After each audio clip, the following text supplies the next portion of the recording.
This is the Chromagun patent pending that you've heard so much about.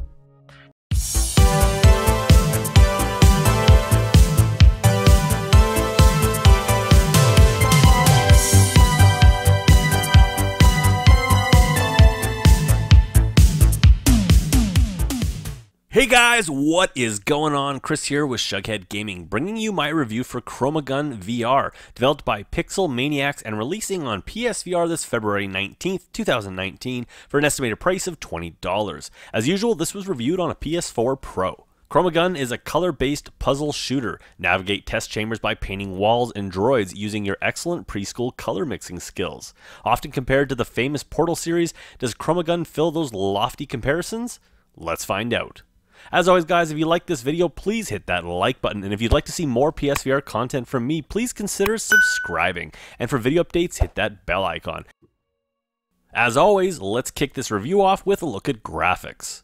Chromagun was a much eagerly anticipated PSVR release that had seen quite a few release delays in what had been reported to be due to performance issues in the port to PSVR. As a result, I went into this apprehensive of what the final product would be. It didn't make it to PSVR unscathed, but what is here is very playable. Simple white textures with splashes of color will immediately bring to mind your time in Superhot, and similarly with Superhot, the end result leaves us with more jagged edges than you would expect from such a graphically simple game and smaller gaming areas to boot.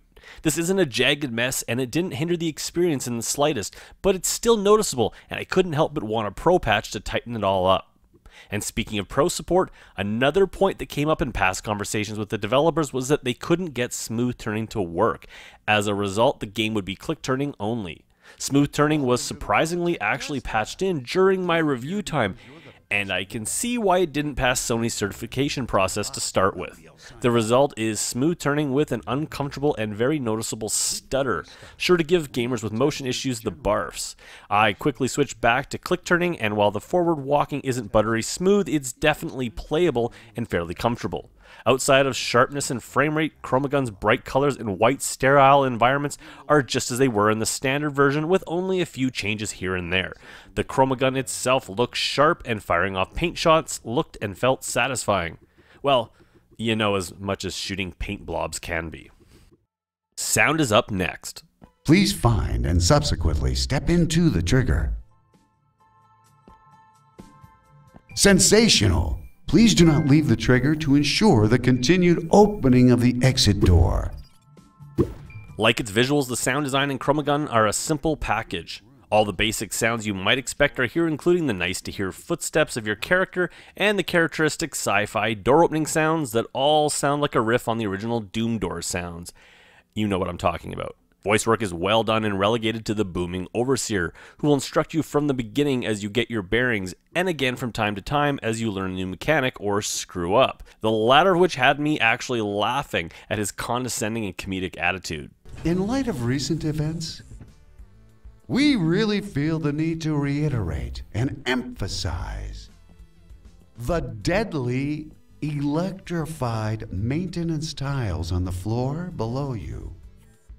Those are called deadly electrified maintenance tiles for a reason. Deadly, deadly. Get it in your head. Portal had a magnificent all-star cast and excellent dialogue. Portal this is not, but still done well for what it is. On the music side of things, I felt less enthusiastic about.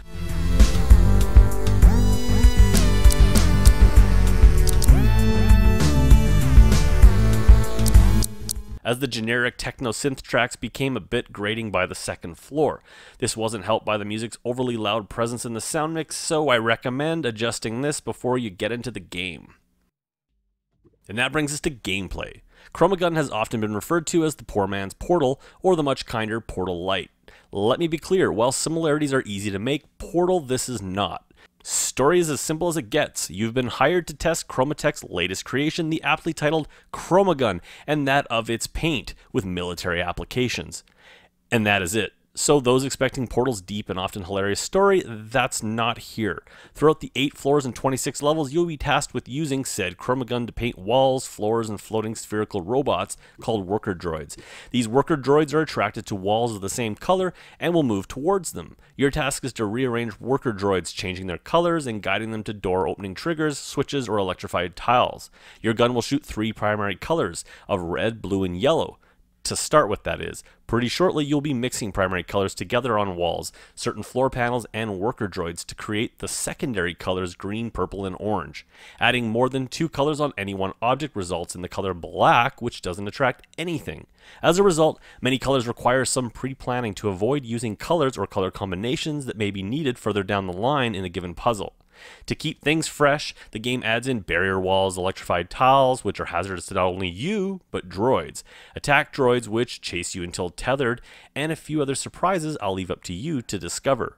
Comparing Chromagun to Portal while unavoidable is just unfair, for Chromagun simply isn't aiming to be as ambitious or deep, but that's not saying what's on offer here won't appeal to puzzle fans. Chromagun isn't the longest game at about 4 to 5 hours, and it's not the deepest game. However, it does work well within its scope and manages to continue to add new mechanics throughout the 26 levels to keep you thinking. That's not to say repetition didn't set in, because it did, but the nice and controlled difficulty spike kept the pace relatively interesting and without being too frustrating. Puzzles often have only one solution, so if you screw up and paint the wrong tile, or completely derp out on your basic kindergarten color combinations like I did, and screw up a color selection, then expect to repeat levels. And if you're like me, often.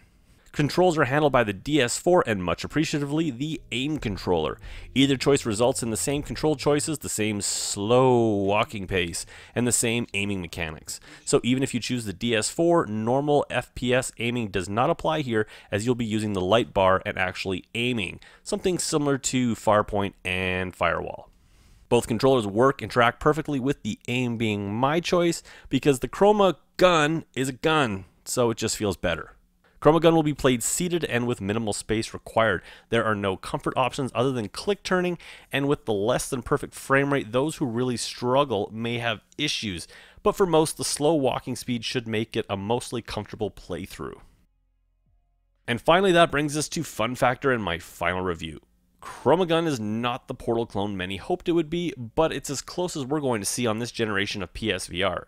Even with its simple graphics and yet puzzling graphical issues, Chromagun is still a well-made and fun little puzzle game that continually felt gratifying as I pushed through it. As you know, I hate number rating scales and instead rate games on the basis of buy, wait for a sale, or burn it to the ground. With recent and amazingly polished titles like Red Matter, A Fisherman's Tale, A Mage's Tale, and Zing the Land Beyond, we are in no short supply of awesome puzzle games on PSVR. As a result, this game at this price should probably only be considered for those who eat up and spit out puzzle games or are simply desperate for some new aim-supported titles. For the rest of you, I would wait for a sale on this one, and maybe that smooth turning will get a pro patch to go along with it. Anyways, guys, that's it for me. If you like this video, please hit that like button. And if you'd like to see more PSVR content from me, please consider subscribing. And for updates, hit that bell icon. I'll catch you guys on my next video.